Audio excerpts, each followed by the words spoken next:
Gracias por acompañarnos un nuevo domingo a Políticamente Correcto. En el programa de hoy haremos una reflexión política y electoral sobre la fuerza de la Revolución Ciudadana en el inicio de esta nueva campaña electoral. Y sobre todo si la candidatura de Luisa González es una garantía de crecimiento electoral para una agrupación que desde 2021 no logra romper el techo que le impide triunfar en segunda vuelta. En las últimas semanas hemos visto a esta organización y sus principales líderes enviar una serie de mensajes políticos y establecer una serie de agendas de discusión sobre las cuales se puede medir sus posibilidades reales de crecimiento o el estancamiento que puede ser irreversible. Claudia Roura nos presenta un primer enfoque. En las próximas elecciones, el correísmo tendrá una doble misión: aumentar su poder legislativo y volver a Carondelet después de 2 intentos fallidos, en 2021 y 2023. Luisa González, quien repite como candidata, debe conquistar un nuevo electorado en número y cambio generacional, pero también lidiar con el desgaste de su movimiento. Veamos. El primer pilar que Luisa González utilizará como estrategia de campaña será resaltar la gestión pública de 10 años.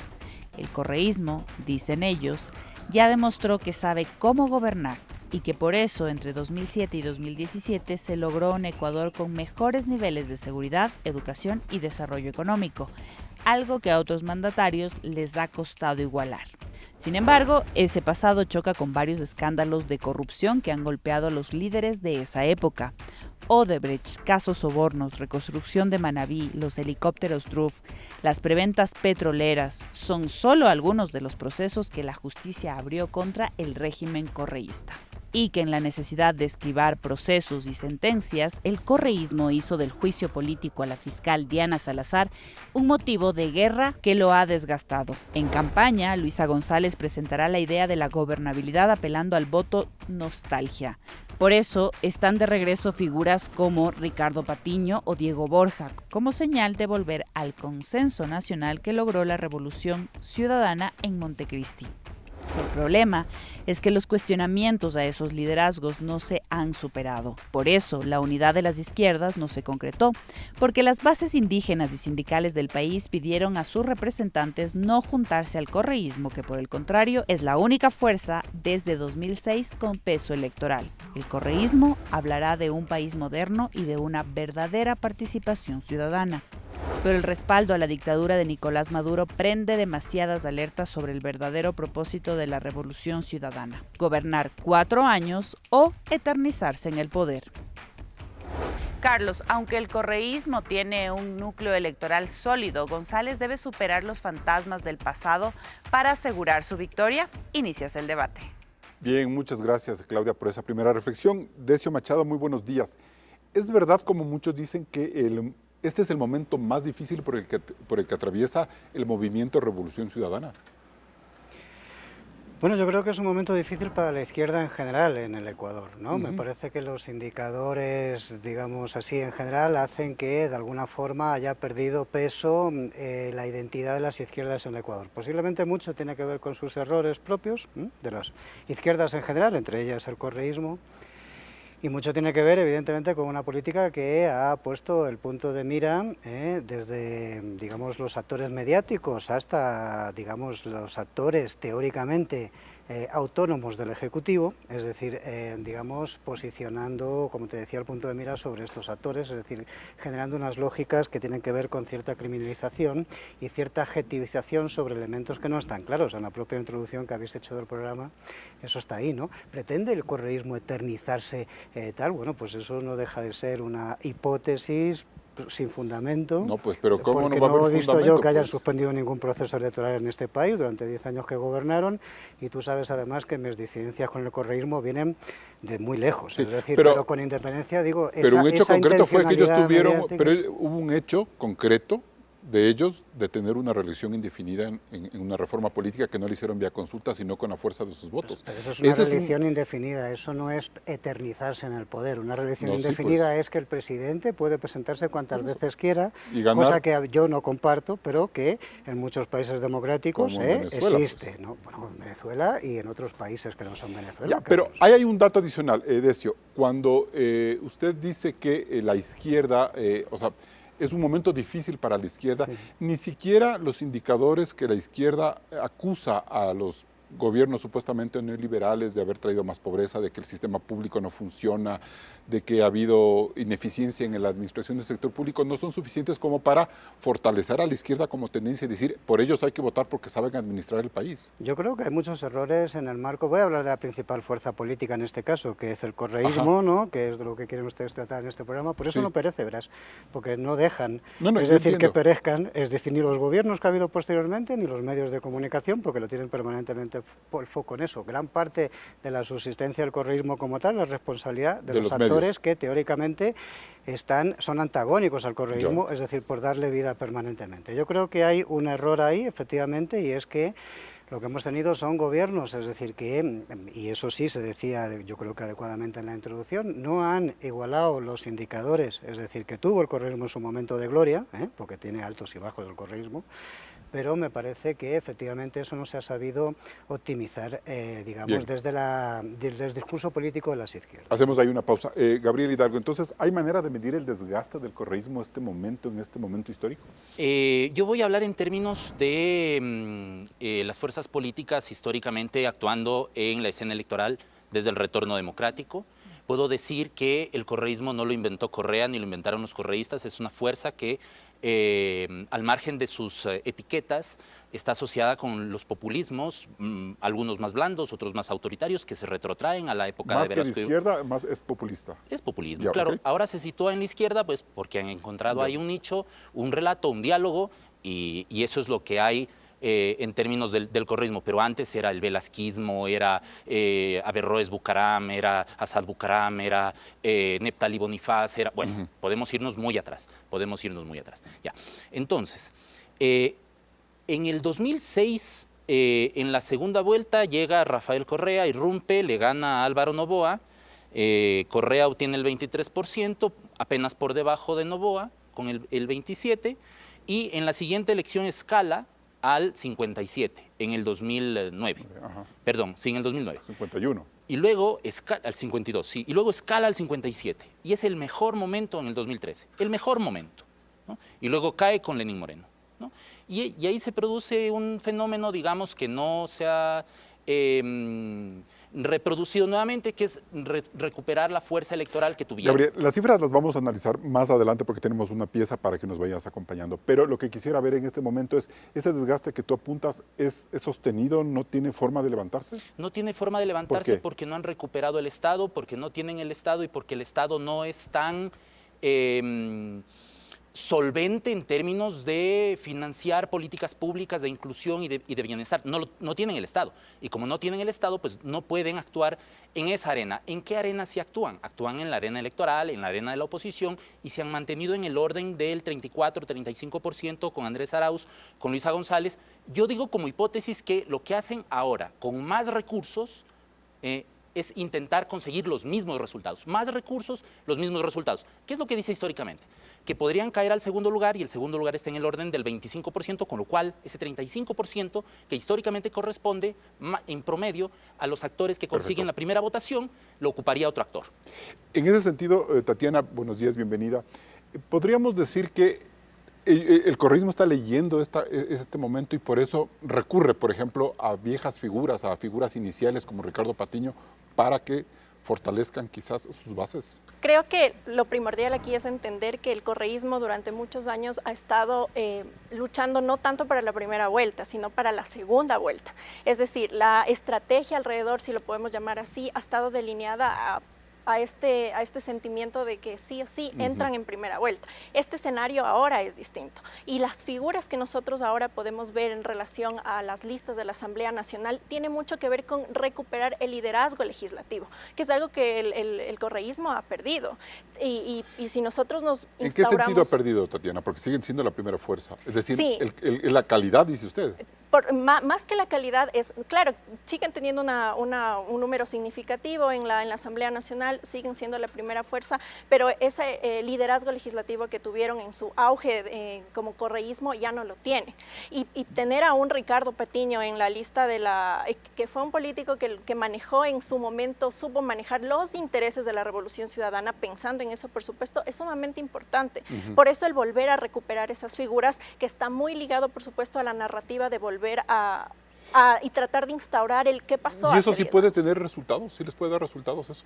Depende mucho de cómo también la competencia electoral se vaya situando en ese sentido. Y no hay que desestimar tampoco que candidatos como por ejemplo Henry Cucalón, que ahora está en una campaña, se podría decir una pre-campaña bastante baja, no pueda también repuntar y mover las fichas del correísmo. Antes de irme a corte de eso, quiero hacerle una pregunta. ¿Qué significa el regreso de Ricardo Patiño a la organización de la Revolución Ciudadana y a una candidatura legislativa? ¿Qué significa? ¿Cómo leer eso?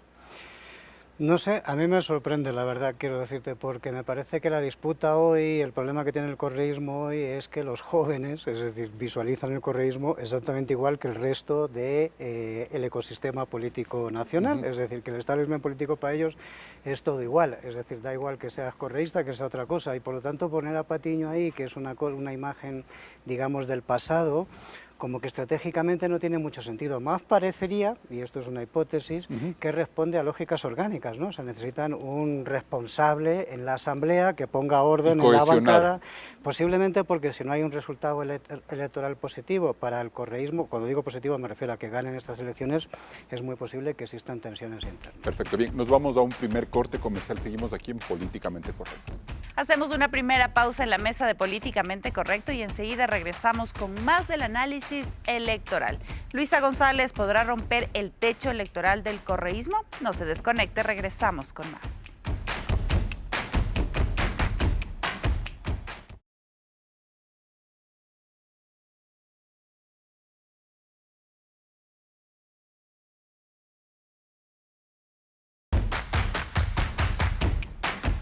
Seguimos en Políticamente Correcto. Tatiana Kinga, a ver, desde firmas como ICARE, ustedes han cuestionado, en términos estratégicos y comunicacionales sobre todo, la mala estrategia o la estrategia por la que adoptó la Revolución Ciudadana por esta lucha contra la fiscal. ¿Hasta qué punto ese tema terminó por complicar demasiado la agenda de la Revolución Ciudadana ya en un aspecto mucho más amplio? ¿Qué podemos sacar de conclusiones ahí? A ver, lo que pasa es que la agenda de la Revolución Ciudadana sabemos que está instaurada a su líder. Es un partido político que es sumamente vertical y tiene este caudillo que sigue dando como las instrucciones. Entonces, un problema que hay que recalcar dentro del correísmo es que no sabe administrar sus propias derrotas, tal como lo ha dicho muchas veces también Pedro Donoso. Y dentro de todo el show que se hizo dentro del juicio político contra Diana Salazar es eso. No pueden administrar, no establecen un escenario de juego legislativo pensando en las derrotas y también en el posible triunfalismo, que era también tenía muy poca probabilidad, porque ya hubo la posición de las otras bancadas legislativas que dijeron que no iban a apoyar este juicio a Diana Salazar. Entonces el correísmo ahí pierde una fuerza importante y por eso es que vuelvo al tema de que necesitan recuperar ese liderazgo legislativo. ¿Pero por qué se obnubilan o por qué pierden en cierta forma la estrategia con un tema tan delicado? O sea, realmente el tema judicial de Rafael Correa es primordial en la Revolución Ciudadana, es un tema que no pueden administrarlo como organización política. Lo que pasa es que la organización política está administrada por él.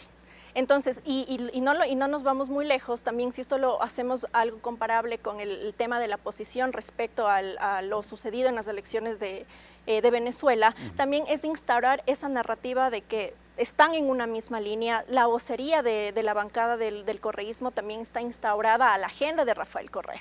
Entonces, no nos perdemos en ese clivaje, todavía existe el correísmo sumamente instaurado, pero a la luz de Rafael Correa, que es muy distinto a lo que tal vez dentro del bloque se puede dar o dentro de las discusiones internas que se pueden dar dentro del bloque. ¿Qué ha significado, Decio, todos estos años de debate jurídico alrededor del concepto de Rafael Correa, del correísmo? El correísmo lo llama lawfare, el anticorreísmo dice la necesidad de ajustar cuentas y de pedir cuentas a los corruptos.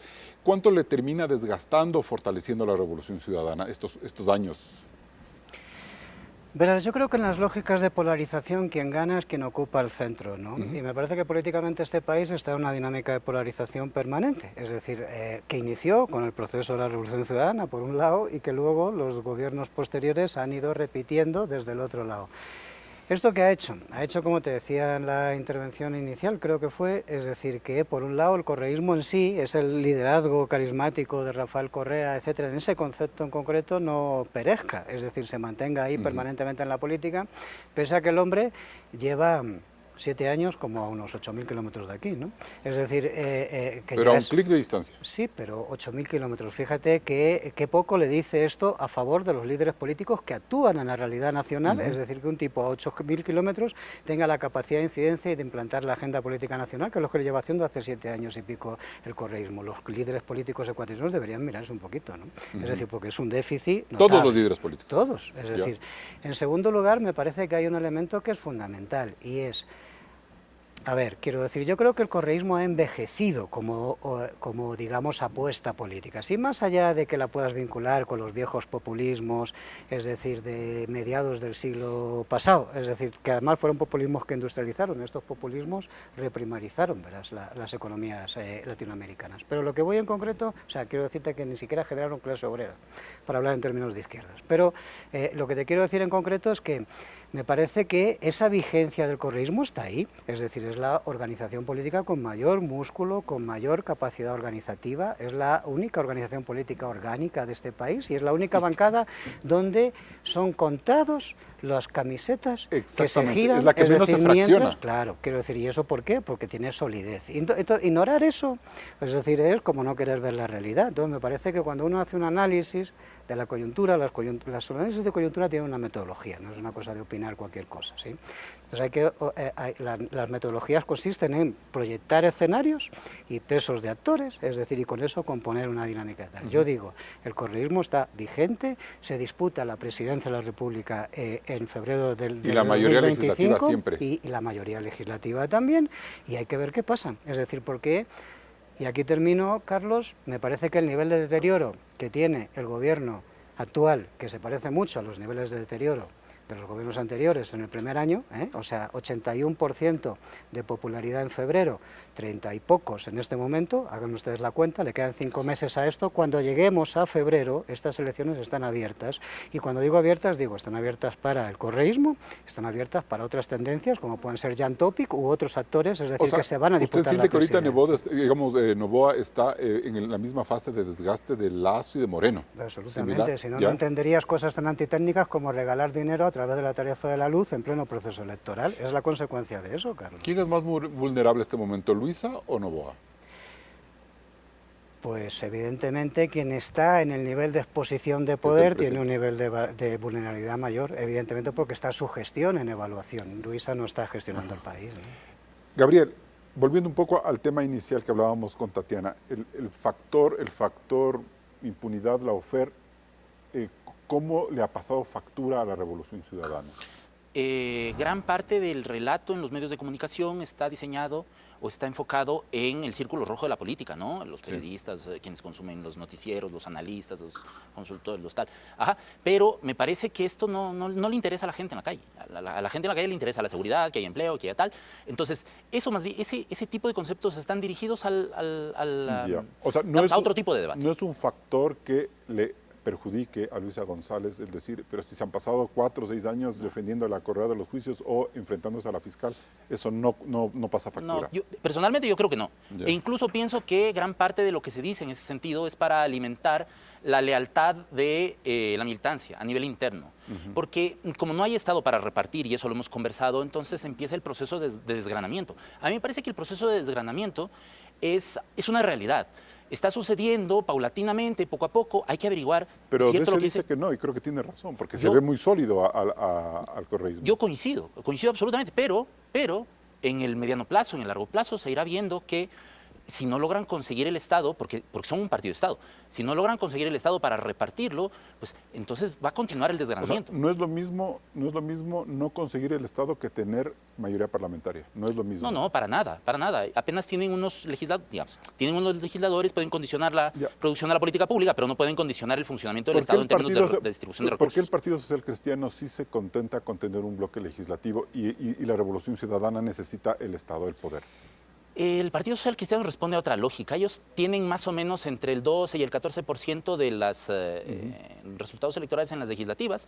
Con eso tienen un bloque que permite condicionar el funcionamiento del Estado, tienen gobiernos seccionales, tienen formas de poder presionar al Estado central para poder distribuir recursos. Eso no tiene el correísmo. El correísmo no puede presionar al gobierno para tratar de ocupar sectores estratégicos de la administración y a través de eso distribuir los recursos. De tal manera que yo pienso que el 33, 34% que tienen ahora podrían repetirlo con suerte, pero tienen que invertir más recursos para poder repetir los resultados. Con lo cual, yo digo, va a haber un deterioro tal vez imperceptible, tal vez leve, pero es deterioro. Empiezan a perder espacios, empiezan a perder poder e incluso la posibilidad tal vez de repetir el mismo 30, 32, 34 o caer. Yo pienso que pueden ser estas dos posibilidades porque siempre hay, digamos, en el Ecuador desde el retorno a la democracia siempre ha habido estas dos opciones entre el 30, entre el 25 y luego 3 hacia abajo, 4 hacia abajo, ¿no? Que disputan espacios de poder para tener acceso en la asamblea y los 10 restantes no juegan a nada, a nada. Para irme a corte, Tatiana, ¿cómo podríamos interpretar lo que nos decía Decio hace un momento? Es decir, que de aquí a febrero pueden pasar muchas cosas. ¿Y esto queda abierto incluso para el correísmo? Sí, pueden pasar muchas cosas e incluso el hecho de que el correísmo pueda disputarse esta segunda vuelta electoral en realidad tiene mucho más que ver no de lo que hace el correísmo, sino lo que hace el oficialismo ahora. Es decir, Daniel Noboa con el aparataje estatal, tal como le decía Decio, por supuesto que tiene una ventaja porque tiene todo esto detrás, pero su gestión es la que está siendo evaluada ahora, no la de Luisa González. Nos vamos a un nuevo corte comercial, seguimos aquí en Políticamente Correcto. Recuerde que también estamos en vivo en ecuavisa.com y en Ecuavisa Play. Puede visitar el micrositio para revisar este y todos los programas de Políticamente Correcto. Y además se puede suscribir al boletín de análisis político Código Rojas. Regresamos de enseguida.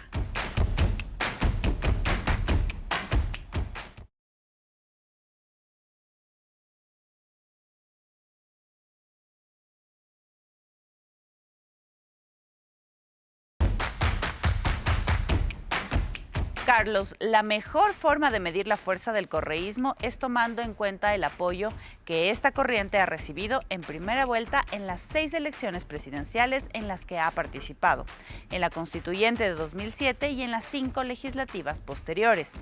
En la presidencial de 2006, el correísmo nació con un apoyo pequeño que sumaba 1.2 millones de votos para el candidato Rafael Correa, cifra que para 2009 se elevó a 3,5 millones y a 4,9 millones en 2013. Desde 2017, los candidatos que han representado a esta tienda han mantenido un apoyo promedio del 23% del padrón, es decir, 3,2 millones. Las elecciones de 2021 fueron las más bajas con Andrés Arauz, quien obtuvo 3 millones de votos, y con Luisa González como candidata en 2023 se recuperaron 300,000 votos para el correísmo. En la segunda vuelta, la cifra de Luisa creció hasta los 4,8 millones de votos, es decir, 600,000 más de los que tuvo Arauz en 2021. Luisa González recuperó en 2023 algo de apoyo que el correísmo había perdido. Pero este no es suficiente para superar la barrera de los casi 5 millones de votos que hicieron presidentes a Lenín Moreno, Guillermo Lasso y Daniel Noboa. El desafío del correísmo es regional, ya que su fortaleza ha estado siempre en la costa, con algunas fluctuaciones en el oriente y ciertas victorias en las provincias clave de la sierra como Pichincha. Respecto a las elecciones legislativas, la lectura es similar. El correísmo ha sido la primera fuerza durante 17 años. Sin embargo, en 2021 tuvo su peor participación con 49 escaños, porque captó el 32,2% del apoyo popular. En 2023, con Luisa González, incrementó la fuerza legislativa de la Revolución Ciudadana a 52 asambleístas por el 39,8% de respaldo. Pero es una cifra mucho menor a las que Correa o Moreno lograron en su momento. 100 en 2013 y 74 asambleístas en 2017, respectivamente con porcentajes del 52,3% y del 39%. Carlos, ¿Luisa González podrá superar el techo en las elecciones de 2025? Continúas con el análisis. Bien, Claudia, y esa pregunta la trasladamos a Gabriel Hidalgo, porque son cifras que más bien nos dicen que Luisa sí puede romper techos y que quizás fue un acierto volverla a candidatizar. A ver, a mí me parece que a cualquiera de los candidatos hay que analizarlos en su entorno político, es decir, no son figuras aisladas, existen en un entorno endogámico, es decir, dentro de su propia organización y fuera de la organización en la relación con los otros actores, ¿no es cierto? Ya. Entonces, yo retomaría un poco lo que dijo Tatiana, miremos los otros candidatos, ya, pero miremos también sus propias posibilidades. ¿Qué es lo que el correísmo debe hacer, según mi criterio, muy modesto, para poder repuntar estos números? Bueno, yo pienso que debería, como hace, ofrecer soluciones radicales directas. Digamos, esto de ya lo hicimos y lo volveremos a hacer no lo entiende nadie. Está claro que está dirigido para el público indeciso.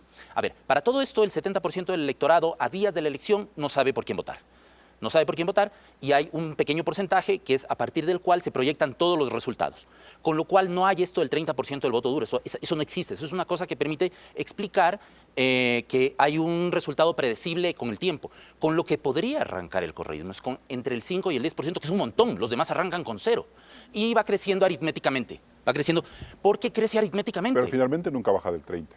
A ver, no baja del 30 porque es una organización muy bien financiada, muy bien organizada, muy militante, muy clara en sus objetivos y las otras no. O sea, también le juega muy a favor que las otras organizaciones son débiles.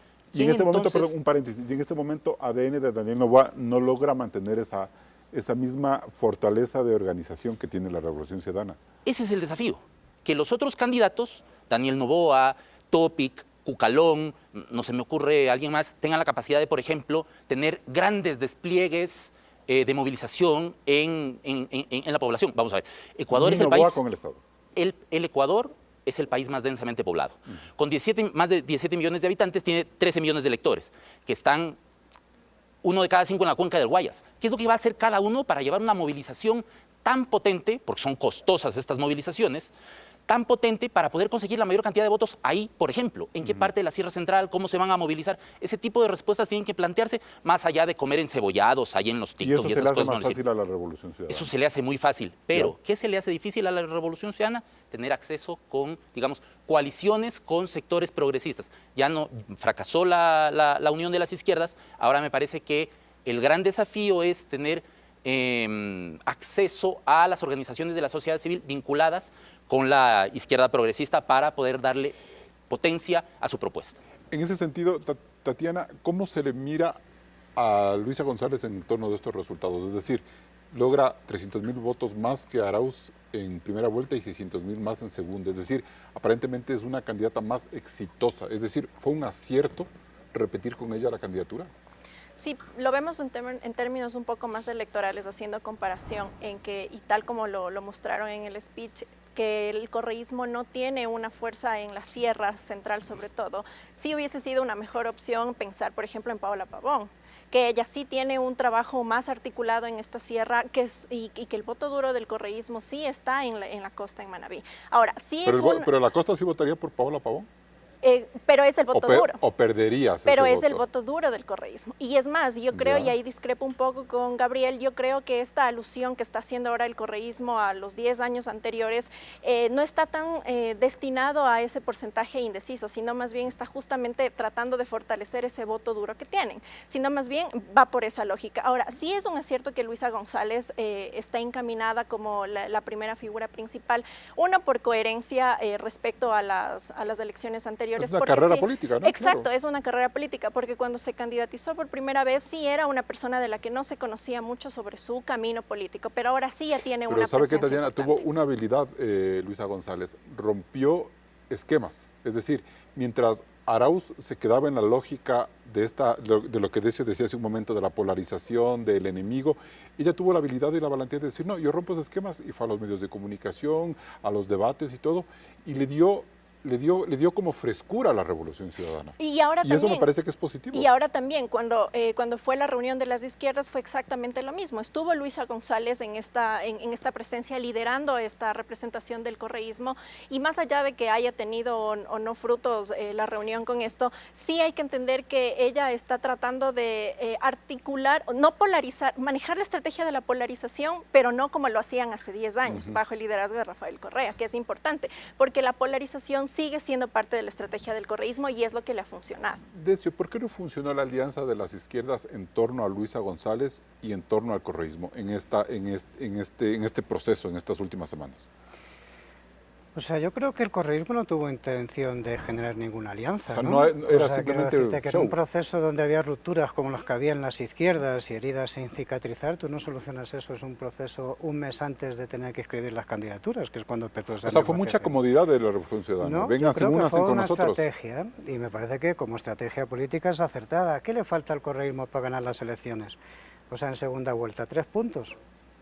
Ya, pues esos 3 puntos, es decir, si tú llegas a un acuerdo para que en segunda vuelta esos 3 puntos te vayan a ti, es decir, desde los otros sectores de la izquierda has ganado el proceso electoral. Sí, me parece que la Revolución Ciudadana trabajó estratégicamente en eso, que políticamente es perfectamente correcto, factible y oportuno. Y es fácil que esos 3 puntos salgan ahorita. ¿Perdón? Y es fácil que esos 3 puntos salgan de estas izquierdas que no se pudieron unir en primera Pero vuelta. por supuesto, es decir, solamente el Pachacuti te da más de 3 puntos, es decir, los demás pues lo que sumen, yo no creo que sumen mucho, es decir, pero lo que sumen.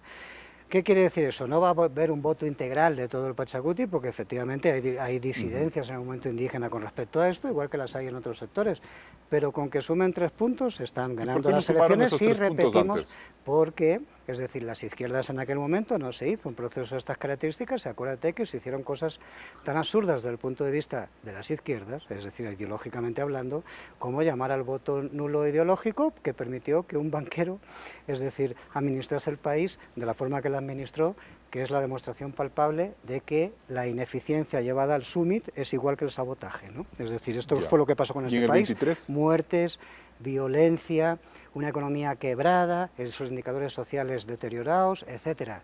En el Ecuador, los últimos 10 años se ha empobrecido casi un 10%, esos son los números reales de la macroeconomía. Claro, cuando la gente hace memoria, los mayores hacen memoria, porque ahí es donde tiene el problema el correísmo, en que los jóvenes están en otra cosa. Pero cuando si tú te das cuenta, el apoyo a los sectores correístas fundamentalmente es gente mayor a 38 años. Es decir, son gente que hizo una memoria política del proceso anterior, porque la gente lo que recuerda es un país que en aquel momento, con todas las críticas que pudiésemos tener, quienes tuvimos disidencias ahí, era un país que estaba mejor que el actual. ¿Y ese cálculo es posible hacerlo en función de lo que nos ha dicho Decio? Lo que yo podría decir, digamos, en términos académicos, especulativos, es que con el 35%, que más o menos se le calcula que podría tener el correísmo, está en la segunda vuelta. Y luego, ese es otro partido, esa es otra ocasión para conversar. Con ese 35% está en la segunda vuelta. E históricamente el segundo generalmente tiene alrededor del 25%. Quitemos el fenómeno, digamos, quitemos la montaña Correa, porque tenía votaciones muy abultadas, por eso digo la montaña Correa. Ya, quitemos eso y miremos todo hacia atrás y es más o menos los mismos resultados. En ese sentido, las elecciones en Ecuador son predecibles. Vamos a ver, pero si es que no suceden eventos contingentes, tragedias, que ocurrió, digamos, la última, digamos, el magnicidio modificó completamente el escenario electoral, pero si todo permanece constante, ceteris paribus, como dicen los economistas, si todo permanece constante, más o menos, el correísmo podría obtener un 35% del que le sigue el 25% y estaríamos hablando de una segunda vuelta entre 2 actores. Pero con lo que nos dice Decio, de que solo necesita 3 puntos más, que es lo que hemos visto en la estadística, en un país que puede estar agotado de las muertes, de la economía y que puede enlazarse a un discurso de gestión pública que la puede dar Luisa. Este análisis de estos números que te digo es estático, es ceteris paribus. Ahora, hagamos un análisis dinámico. ¿Qué pasa si el gobierno de Noboa repunta, hace mejor las cosas, mejora en sus números? Se van a modificar las cosas. ¿Qué pasa si Jan Topic aparece como el gran, digamos, outsider en sentido de irrupción en la campaña política como un extranjero? No es un outsider en sentido estricto, sino irrumpe con una estrategia feroz de seguridad, y empieza a interpelar electoralmente a Noboa, que es el espacio electoral que comparten. Aparece un Cucalón de otra forma en las universidades, en los medios de comunicación. Vamos a ver, si los candidatos dejan de hacer tanto TikTok y empiezan a hacer un poco más de territorio, es posible que crezcan, que se modifique la escena electoral, porque Luisa González depende no solamente de lo que haga ella, que es muy importante lo que hace ella y toda la infraestructura electoral que está debajo, sino lo que hacen los otros candidatos, y eso está por verse. Bien, nos vamos a un siguiente corte comercial. Seguimos aquí en Políticamente Correcto. Manténgase informado a través de ecuavisa.com y también puede recibir las noticias en su celular en nuestro canal de WhatsApp. En este código QR puede acercar su teléfono para tener acceso. Hacemos una nueva pausa y enseguida volvemos con más. Luisa González podrá romper el techo electoral del correísmo. No se desconecte.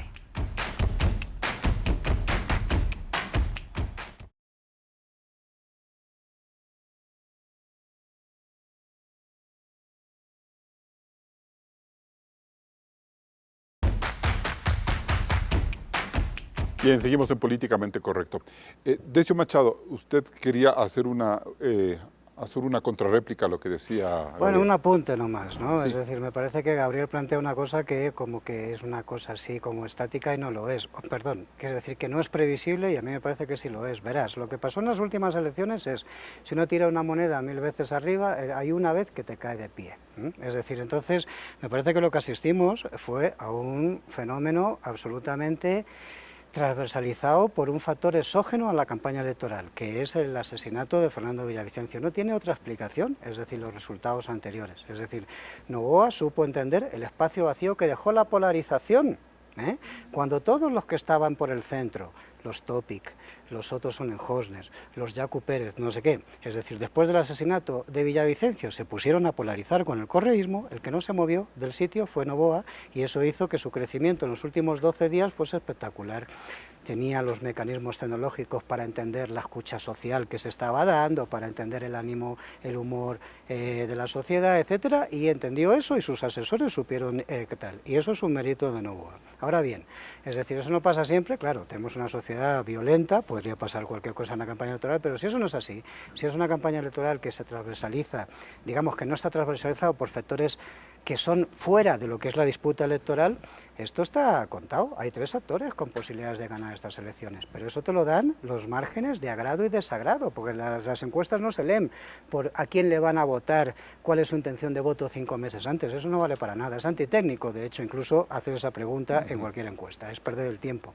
Lo que hay que leer son, digamos, cuáles son las emociones, es decir, y los niveles de conocimiento y de identidad que tienen los candidatos, y yo te digo, ahora mismo, Noboa, los niveles de agrado y desagrado están ten con ten, los de Luisa más o menos ten con ten, algo negativo pero poquito, es perfectamente superable, y el fenómeno en esta campaña electoral es Topic. Topic no tiene negativos, es decir, y el gran problema para el correísmo y el gran problema para Daniel Noboa no son ellos dos entre ellos, es Jan Topic, es decir, si le permiten correr, porque yo estoy viendo estrategias que parecería que están intentando que no corra, ¿verdad? O sea, una irrupción de Topic podría o sacarle de segunda vuelta o a Noboa o al correísmo, Totalmente. cualquiera de los dos. Sí, sí, totalmente. Yo estoy convencido de eso. Y si disputa la carrera electoral, la disputa electoral lo vamos a ir viendo. Es decir, Noboa tiene, o sea, Topic tiene todas las condiciones. La suya salió muy bien parado en las últimas elecciones y fueron hace muy poquito tiempo, por este corto periodo de tiempo de mandato que tenía este periodo extraordinario, digamos. Es decir, segundo, la tiene, digamos, no tiene negativos apenas, es decir, y en tercer lugar tiene el músculo financiero, más allá de otros tipos de músculos, es decir, como para correr esta campaña electoral. Por lo tanto, me parece que ese es el candidato, digamos, que podría chocar, o sea, podría dar tal. Es un candidato que tiene todo para crecer muy aceleradamente, depende, evidentemente, cómo haga su campaña electoral, la Gabriel. estrategia que marque. Bueno, en respuesta a Decio, poco que decir, que todo lo que ha dicho estoy de acuerdo, salvo que yo lo haya explicado mal o Decio lo haya entendido mal, porque, vamos a ver, las encuestas, no he dicho que las encuestas ahora sirven como referencia para el resultado final.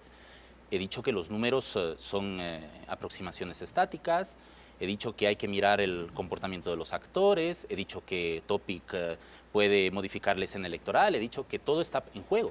O sea, coincido en todo, coincido en todo en Decio. De tal manera que, digamos, tengo poco que responderle. Ahora, Gabriel, en ese sentido, ¿qué es importante este momento para Luisa? ¿Un buen programa, más que un programa de gobierno, un buen mensaje ante la gente? Las campañas son... Básicamente eso le puede ayudar, es decir, ofrecer o plantear unas soluciones a los problemas del país. Las campañas como estructuras narrativas son competencias de relatos. Entonces hay que mirar qué tipo de relato va a crear la campaña de Luisa González y los demás candidatos y cómo lo van a ejecutar, cómo lo van a hacer operativo. A mí me parece que el gran escollo de Luisa González, a quien considero una buena candidata, es que la presentan como una mujer dura, Es una mujer afable, a mí me parece que es una mujer afable y no le permiten ser carismática. Carismática en el sentido de una mujer dulce, una mujer manavita dulce. No le dejan, la presentan como con el mentón levantado, con pose de superhéroe. Ese tipo de cosas me parece que no conectan con la gente, con quienes deberían conectar. Y además el gran escollo, perdón, que te interrumpa, es la sombra de Correa. Esa Me te iba a parece preguntar, que justamente debería eso. sacudirse de la sombra de Correa si quiere avanzar en un electorado, digamos, que vea en ella una posibilidad de cambio, incluso dentro del correísmo. Pero o sea, lo que se puede leer de su candidatura es que es la candidata de Correa, porque es en la que tiene confianza Correa. Ese es el trabajo, sacudirse de eso. Y sí lo puede hacer. Electoralmente, claro que, comunicacionalmente, estratégicamente, claro que lo puede hacer. Ahora, políticamente e institucionalmente, en caso de que tuviera el poder, se convirtiera en un apéndice de las decisiones de Rafael Correa en otra parte del mundo, esa es una cosa que no se puede predecir en este momento. Ya. Ahora, Tatiana, en ese sentido, entonces, ¿hay forma de que se vaya trabajando este storytelling, esta condición de Luisa González como candidata? Claro que sí, siempre hay esa posibilidad. Ahora, hay que pensar también que el correísmo no solamente tiene que apuntar a diferentes ejes, ¿no? Tanto fortalecer su voto duro, buscar los nichos, por supuesto, que del grupo indeciso, también analizar mucho la oposición. Si bien ellos son una oposición también que van también con esta narrativa, con esta lógica de la fragmentación, de la radicalización, es importante entender qué va a pasar con la narrativa de oposición de los otros actores, porque hay que entender también que en el 2025... En el 2025 vamos a ir a una contienda electoral contra el oficialismo, contra toda la crítica que se ha hecho alrededor de la gestión de Daniel Noboa. Entonces, en ese sentido, es importante que el correísmo también entienda cuáles son las posiciones de los otros diferentes actores para poder también articular. En primera vuelta. En primera vuelta, porque en segunda vuelta va a ser importante que justamente la Revolución Ciudadana, si quiere alcanzar el poder, pueda capitalizar ese porcentaje de votos que se van a distribuir en los otros aspectos. O sea, en primera vuelta, la polarización sería cuestionar al oficialismo. Estamos, sí. Incluso el oficialismo tiene muy marcado en su narrativa que su fuerza política a vencer es el correísmo. Ya. Entonces están trabajando en esa lógica. Y en segunda vuelta, en cambio, ¿se vuelve otra vez a polarizar el correísmo, anticorreísmo en el 2025 o volvería a mantenerse la consigna de cuestionar el oficialismo, si es que fueran Noboa y Luisa a la segunda vuelta? Ya sería mucho más marcado en contra del gobierno de Noboa, a la parte que también, por supuesto, la bandera de la seguridad va a ser uno de los temas prioritarios para todos los partidos políticos en poder analizar la estrategia. O sea, incluso en segunda vuelta, con un correísmo finalista, el clivaje correísmo-anticorreísmo se puede debilitar ya. ¿Ya puede pasar a la historia? No, yo creo que no podemos decir aún que el clivaje correísmo-anticorreísmo va a desaparecer, no. Y tenemos un porcentaje, el partido tiene un porcentaje de voto duro, entonces quien diga que eso va a desaparecer en el 2025 no está entendiendo bien la realidad ecuatoriana. Sí, ¿no? Ahora, yo me refiero al punto en que el correísmo en el corto plazo tal vez no pueda modificar ese voto duro que le va a permitir tal vez llegar a una primera vuelta electoral, pero tal vez en el largo plazo, y no me refiero a los 2 próximos años, sino también mucho más adelante, ver cómo cambia la dinámica del correísmo-anticorreísmo. Pero ciertamente en las elecciones del 2025, visionando que va a ser Luisa González contra Daniel Noboa, por supuesto que la primera vuelta va a estar muchísimo más ligada al clivaje de qué es el antagonismo, en este caso Daniel Noboa, y en segunda vuelta capitalizar el porcentaje de los otros votos. Para irme a corte brevemente, si perdiera nuevamente el control del Estado, como ha dicho Gabriel, la Revolución Ciudadana, ¿empezaría un ocaso del partido o tienen fuerza como para pensar en el 2029? Es que me parece que una de las cosas que sorprenden siempre en las encuestas que hace el correísmo internamente es que el problema es que el voto posicionado con el correísmo está posicionado de antemano. Es decir, y entonces cuando se te mueven las encuestas, porque no hay una proporcionalidad, es decir, en los votos que no están sin decidir, es porque ese voto ya no es un voto duro, porque yo sí creo que tienen un voto duro, y ese voto duro está en el 20 y pocos. Es decir, pero lo que sí es cierto es de que el voto indeciso ya no funciona como con una lógica, digamos, que es la habitual, que es proporcional a cómo está repartido el voto, sino que el voto indeciso ya no tiene la misma proporcionalidad que el voto duro inicial del correísmo. Y ahí es donde yo creo que se han sorprendido las 2 últimas procesos electorales en sus estrategias. Bien, nos vamos a un siguiente corte comercial y volvemos con las conclusiones.